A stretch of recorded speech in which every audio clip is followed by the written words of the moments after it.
উত্তর জেলা ধর্মনগরে নকআউট কাবাডি টুর্নামেন্টের সূচনা হয়ে গেছে। কাবাডি টুর্নামেন্টকে কেন্দ্র করে দেখা গেছে যে বেশ কিছু বিষয়ের উপর গুরুত্ব দেওয়া হচ্ছে ধর্মনগর গৌরীশেখর রায় ইনডোর স্পোর্টস হলে, যেখানে অখিল ভারতীয় বিদ্যার্থী পরিষদ স্থানীয় ইউনিটের উদ্যোগে এই দিনের এই নকআউট টুর্নামেন্টের যে সূচনা হবে সেই কথাই তারা তুলে ধরলেন।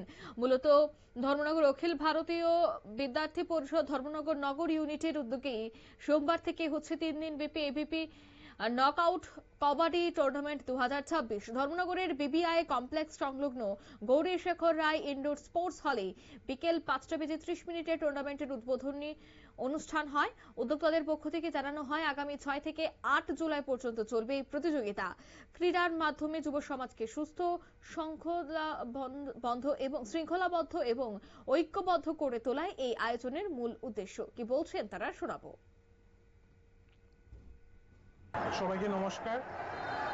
আজ অখিল ভারতীয় বিদ্যার্থী পরিষদ ধর্মনগর নগর ইউনিটের পক্ষ থেকে খেলোয়াড় দ্বারা আমাদের এখানে কাবাডি টুর্নামেন্ট আয়োজন করা হয়েছে 3 দিন ব্যাপী।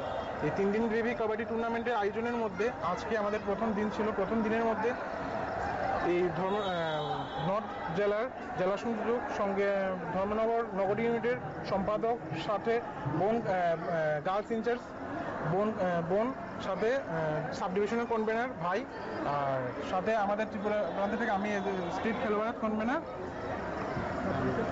শায়ন মালাকার। নমস্কার সবাইকে। আজ অখিল ভারতীয় বিদ্যার্থী পরিষদ ধর্মনগর নগর শাখার উদ্যোগে আয়োজিত ধর্মনগরে যে কবাডি টুর্নামেন্ট, সেই কবাডি টুর্নামেন্টে আমাদের ধর্মনগরের প্রত্যেকটি বিদ্যালয়ের ছাত্রছাত্রীরা অংশগ্রহণ করেছে এবং আমাদের এই প্রোগ্রাম 3 দিন ব্যাপী চলবে।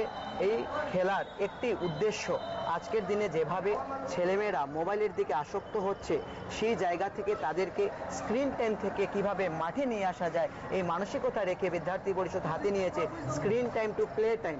এই স্লোগানকে সামনে রেখে আজকে আমাদের এই কার্যক্রম, এবং এই কার্যক্রমে শুধু ছেলেরা নয়, তার পাশাপাশি প্রত্যেকটি স্কুলের বোনরা অংশগ্রহণ নিয়েছে এবং 3 দিন ব্যাপী কার্যক্রম চলবে। পরবর্তী সময় 9 তারিখে আমাদের ধর্মনগর টাউন হলে আমাদের পুরস্কার বিতরণ অনুষ্ঠান থাকবে। আপনারা শুনলেন screen time to play time, অর্থাৎ মোবাইল থেকে খেলার মাঠে নিয়ে আসার উদ্যোগের সামনে, লক্ষ্যকে সামনে রেখেই কিন্তু এদিন এই টুর্নামেন্টের আয়োজন করা হয়েছে। ভলিবল টুর্নামেন্টকে কেন্দ্র করে প্রতিযোগীদের মধ্যে দেখা গেছে উৎসাহ, অন্যদিকে ভলিবল প্রেমিকরাও উৎসাহের সাথে কিন্তু এই খেলা দেখতে ভিড় জমাচ্ছেন। নিয়ে নিচ্ছি ছোট্ট একটি বিজ্ঞাপন বিরতি, সঙ্গে থাকুন।